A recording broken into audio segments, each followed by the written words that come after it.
Hello friends, आप सब कैसे? उम्मीद करते हैं कि आप सब स्वस्थ होंगे। जेएफडब्ल्यूसी और उत्पाद सिपाही की परीक्षा बहुत जल्द होने वाली है। यदि आप लोग इस चैनल में नए हैं तो चैनल को सब्सक्राइब कर ले। मैं आप लोगों के लिए रोज एक नई वीडियो लाता रहूंगा। तो चलिए दोस्तों, देर न करते हुए आज के इस महत्वपूर्ण सेशन को शुरू करते हैं। पहला नंबर प्रश्न है आपका, देखिए यहाँ पर 91 नंबर प्रश्न, ताना भगत आंदोलन की शुरुआत कब हुई थी? तो ताना भगत आंदोलन की शुरुआत आपका 1914 ईस्वी में हुई थी। Answer number C. और एक चीज बताना चाहेंगे इसमें, इस आंदोलन में 26,000 से अधिक आदिवासियों ने भाग लिया था। कितना आपका? 26,000 से अधिक आदिवासियों ने इस आंदोलन में भाग लिया था दोस्तों। 92 नंबर प्रश्न देखिए, स्वतंत्रता सेनानी पोटो सरदार था। तो स्वतंत्रता सेनानी आपका पोटो सरदार हो थे। आंसर नंबर ए। और तो स्वतंत्रता सेनानी पोटो सरदार क्या थे? ये आपका हो थे। और पोटो सरदार के नेतृत्व में ही आदिवासियों ने सिंहभूम में बहादुरी से ब्रिटिश सेना का मुकाबला भी किए थे। तो ये बात भी आप लोग याद रखिएगा। 93 नंबर प्रश्न देखिए, 1954 के छोटा नागपुर संयुक्त संघ का अध्यक्ष कौन था? तो 1954 के छोटा नागपुर संयुक्त संघ का अध्यक्ष आपका कौन थे? तो यह थे आपका Sukhdev Mahato ji. Answer number B. 94 number प्रश्न देखिए, 1857 की क्रांति में संपूर्ण सिंहभूम क्षेत्र में क्रांतिकारियों के प्रमुख नेता कौन थे? तो 1857 की क्रांति में संपूर्ण सिंहभूम क्षेत्र में क्रांतिकारियों के प्रमुख नेता आपका कौन थे? तो यह थे आपके Raja Arjun Singh. Answer number B. 95 number प्रश्न देखिए, महाभारत में झारखंड को किस नाम से जाना जाता था? तो महाभारत में झारखंड को किस नाम से जाना जाता था? तो यह आपका पुंडरीक देश के नाम से जाना जाता था। आंसर नंबर सी। 96 नंबर प्रश्न देखिए, झारखंड राज्य की स्थापना किस वर्ष में हुई थी? तो झारखंड राज्य की स्थापना आपका किस वर्ष हुई थी? तो यह आपका 2000 ईस्वी में 15 नवंबर दोस्तों, 15 नवंबर 2000 ईस्वी में झारखंड राज्य की स्थापना हुई थी। और यह राज्य के 28वां राज्य बना था दोस्तों। 97 नंबर प्रश्न देखिए, झारखंड में कितने जिले हैं? तो झारखंड में आपका कितने जिले हैं? झारखंड में आपका 24 जिले। Answer number D. 98 नंबर प्रश्न देखिए, झारखंड पार्टी के संस्थापक थे। तो झारखंड पार्टी के संस्थापक आपके कौन थे? तो झारखंड पार्टी के संस्थापक आपका जयपाल सिंह जी थे। और झारखंड पार्टी की स्थापना आपका कब हुआ था? 5 मार्च 1949 को। 5 मार्च 1949 को दोस्तों। ये बात आप लोग जरूर याद रखिएगा, आपके एग्जाम में पूछे जा सकते हैं। ठीक है, कि झारखंड पार्टी की स्थापना कब हुआ था? तो 5 मार्च 1949 ईस्वी को, 1949 में। और किनके द्वारा? जयपाल सिंह जी के द्वारा। 99 नंबर प्रश्न देखिए, झारखंड का राजकीय फूल कौन सा है? तो झारखंड का राजकीय फूल आपका पलास।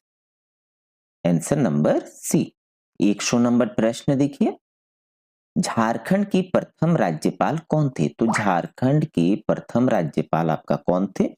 यह थे आपके Prabhat Kumar ji. Answer number D. और इनका जो कार्यकाल था आपका 2000 ईस्वी से 2002 तक। ये बात आप लोग जरूर याद रखिएगा, आप लोग से पूछा जा सकता है एग्जाम में कि झारखंड के जो प्रथम राज्यपाल थे उनका कार्यकाल कब से कब तक था? तो इनका कार्यकाल आपका 2000 से 2002 ईस्वी तक था।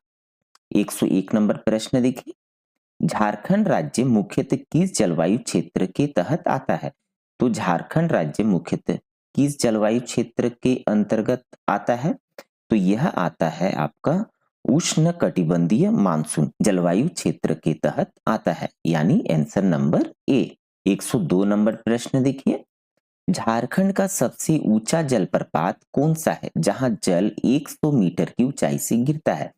तो झारखंड का सबसे ऊंचा जलप्रपात कौन सा है जहां जल 100 मीटर की ऊंचाई से गिरता है? तो यह आपका हुंडरू जलप्रपात। Answer number B. और इसकी ऊंचाई कितना है दोस्तों? इसकी ऊंचाई आपका 320 फुट है। ये बात आप लोग जरूर याद रखिएगा। 103 नंबर प्रश्न देखिए, राजरप्पा किन नदियों के संगम पर अवस्थित है? तो राजरप्पा मंदिर किन नदियों के संगम पर स्थित है? तो यह है आपका दामोदर और भेड़ा, आंसर नंबर ए। और राजरप्पा मंदिर यह आपका एक शक्तिपीठ मंदिर है जो रांची से 80 किलोमीटर दूर स्थित है। 104 नंबर प्रश्न देखिए, तिलैया बांध किस नदी पर स्थित है? तो तिलैया बांध आपका किस नदी पर स्थित है? तो यह आपका बराकर नदी पर स्थित है, आंसर नंबर बी। और इसका निर्माण आपका कब हुआ था? तो इसका निर्माण आपका 1953 ईस्वी में हुआ था। ये बात आप लोग जरूर याद रखिएगा दोस्तों। जैसे तिलैया बांध का निर्माण कब हुआ था ये भी आपसे पूछा जा सकता है, इस वजह से तो आप लोग याद रखिएगा कि तिलैया बांध का निर्माण 1953 ईस्वी में हुआ था। और किस नदी पे? तो यह आपका बराकर नदी में। तिलैया बांध आपका झारखंड के किस जिले में है? तो यह आपका कोडरमा जिले में, कोडरमा जिले में। 105 नंबर प्रश्न देखिए, झारखंड में मुख्यतः कितने प्रकार की फसलें पैदा होती है? तो झारखंड में मुख्यतः कितने प्रकार की फसलें पैदा होती है? तो यह है आपका 4 प्रकार की फसलें पैदा होती है। 106 नंबर प्रश्न देखिए, किस वस्तु का सीधा लाभ स्थानांतरण में झारखंड देश का पहला राज्य बना है? तो किस वस्तु का सीधा लाभ स्थानांतरण में झारखंड देश का पहला राज्य बना? तो यह है आपका कैरोसिन तेल, आंसर नंबर डी। 107 नंबर प्रश्न देखिए, झारखंड के कितने प्रतिशत आबादी कृषि कार्यों में लगी हुई है? तो झारखंड की कितनी प्रतिशत आबादी जो आपका कृषि कार्य में लगी हुई है? तो यह है आपका आंसर नंबर ए, 70.63% आबादी कृषि कार्यों में लगी हुई है।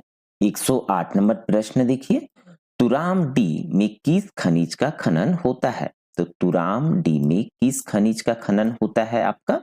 तो होता है आपका यूरेनियम का, आंसर नंबर डी। 109 नंबर प्रश्न देखिए, झारखंड में सर्वाधिक मात्रा में कौन सी मिट्टी पाई जाती है? तो झारखंड में सर्वाधिक मात्रा में आपका कौन सी मिट्टी पाई जाती है? तो यह है आपका लाल मिट्टी, आंसर नंबर ए। और लाल मिट्टी आपका कहाँ पाई जाती है झारखंड में? तो झारखंड में लाल मिट्टी आपका छोटा नागपुर क्षेत्र में पाई जाती है। ये बात आप लोग जरूर याद रखिएगा दोस्तों। 110 नंबर प्रश्न देखिए, हजारीबाग अभ्यारण्य किस जिले में स्थित है? तो हजारीबाग अभ्यारण्य आपका किस जिले में स्थित है? तो यह है आपका हजारीबाग जिले में ही स्थित है। हजारीबाग अभ्यारण्य किस जिले में स्थित है? तो यह आपका हजारीबाग जिले में ही स्थित है। और इसकी स्थापना आपका कब हुआ था? तो इसकी स्थापना आपका 1976 ईस्वी में हुआ था दोस्तों। ये बात आप लोग जरूर याद रखिएगा, 1976 ईस्वी में हजारीबाग अभ्यारण्य की स्थापना हुआ था। 111 नंबर प्रश्न देखिए, संथाल परगना काश्तकारी कानून कब लागू हुआ? तो संथाल परगना काश्तकारी कानून आपका कब लागू हुआ था? तो यह हुआ था आपका 1857 ईस्वी में, आंसर नंबर बी। 112 नंबर प्रश्न देखिए, पाइका क्या है? तो पाइका आपका क्या है? यह एक प्रकार का नृत्य है दोस्तों, जिसमें रंग बिरंगे सैनिक वाला वेश धारण करके बोकारो तथा धनबाद जिले में यह नृत्य किया जाता है। पाइका क्या है? तो एक प्रकार का नृत्य है जिसमें रंग बिरंगे पोशाक पहन के बोकारो तथा धनबाद जिले में यह नृत्य किया जाता है। 113 नंबर प्रश्न देखिए, Indian institute of technology, Indian school of mines की स्थापना कब हुई थी? तो इंडियन इंस्टीट्यूट ऑफ टेक्नोलॉजी की स्थापना आपका कब हुआ था? तो इसकी स्थापना आपका 1926 ईस्वी में हुआ था। और इसकी स्थापना किनके द्वारा हुआ था? ये बहुत ही महत्वपूर्ण प्रश्न है कि Indian institute of technology, Indian school of mines की स्थापना किनके द्वारा हुआ था? तो लॉर्ड इरविन के द्वारा, लॉर्ड इरविन के द्वारा इसकी स्थापना हुआ था दोस्तों, ठीक है। लॉर्ड इरविन के द्वारा इंडियन इंस्टीट्यूट ऑफ टेक्नोलॉजी की स्थापना किया गया था। और कब? 1926 ईस्वी में। 114 नंबर प्रश्न देखिए, सोहराय किस जनजाति का सबसे बड़ा त्योहार है? तो सोहराय आपका किस जनजाति का सबसे बड़ा त्योहार है? त्योहार आपका संथाल जनजाति का सबसे बड़ा त्योहार माना जाता है। और यह त्योहार कब मनाया जाता है? तो ये भी आप लोग याद रखिएगा, यह दीपावली के दौरान ही मनाया जाता है सोहराय। 115 नंबर प्रश्न देखिए, किस जनजाति का एकमात्र अस्तित्व केवल झारखंड में है? तो किस जनजाति का एकमात्र अस्तित्व आपका सिर्फ झारखंड में है? तो यह है आपका आंसर नंबर डी, ब्रिजिया जनजाति, जो केवल आपका झारखंड में ही पाई जाती है। 116 नंबर प्रश्न देखिए, कोचे कड़बा नाटक के रचनाकार है। तो कोचे कड़बा नाटक के रचनाकार आपका कौन है? तो यह है आपका Soleman Murmu, answer number A. 117 number प्रश्न देखिए, मोहन कुमार मंगलम स्टेडियम अवस्थित है। तो मोहन कुमार मंगलम स्टेडियम आपका कहाँ अवस्थित है? तो यह आपका बोकारो में स्थित है, आंसर नंबर डी। 118 नंबर प्रश्न देखिए, जिला आपदा प्रबंधन प्राधिकरण का नेतृत्व कौन करता है? तो जिला आपदा प्रबंधन प्राधिकरण का नेतृत्व आपका कौन करता है? तो जिला दंडाधिकारी, जिला समाहर्ता, इनमें से कोई भी एक, ठीक है। आंसर नंबर सी, यानी कलेक्टर, डिस्ट्रिक्ट मजिस्ट्रेट, यही लोग जिला आपदा प्रबंधन प्राधिकारी का नेतृत्व करते हैं दोस्तों। 119 नंबर प्रश्न देखिए, झारखंड में प्रथम परमवीर चक्र की उपाधि से गौरवान्वित किसे किया गया था? तो झारखंड में प्रथम परमवीर चक्र की उपाधि किसे प्राप्त की हुआ था? तो यह हुआ था आपका एल्बर्ट एक्का जी को, आंसर नंबर ए। और इन्हें परमवीर चक्र पुरस्कार से सम्मानित कब किया गया था? तो यह किया गया था आपका 1971 ईस्वी में। ये आप लोग बहुत ही इंपॉर्टेंट है और आप लोग याद रखिएगा दोस्तों, 1971 ईस्वी में, ठीक है। एल्बर्ट एक्का को 1971 ईस्वी में प्रथम परमवीर चक्र की उपाधि प्राप्त किया गया था। 120 नंबर प्रश्न देखिए, केंद्रीय मनोचिकित्सा संस्थान कहाँ अवस्थित है? तो केंद्रीय मनोचिकित्सा संस्थान आपका कहाँ अवस्थित है? तो यह है आपका रांची में। और इसकी स्थापना कब हुई थी दोस्तों? तो केंद्रीय मनोचिकित्सा संस्थान की स्थापना आपका 1918 ईस्वी में। दोस्तों, आज का यह सेशन आप लोगों को कैसा लगा, आप लोग मुझे कमेंट बॉक्स में जरूर बताइएगा। तो चलिए दोस्तों, कल फिर मिलते हैं किसी एक नए वीडियो के साथ में। धन्यवाद।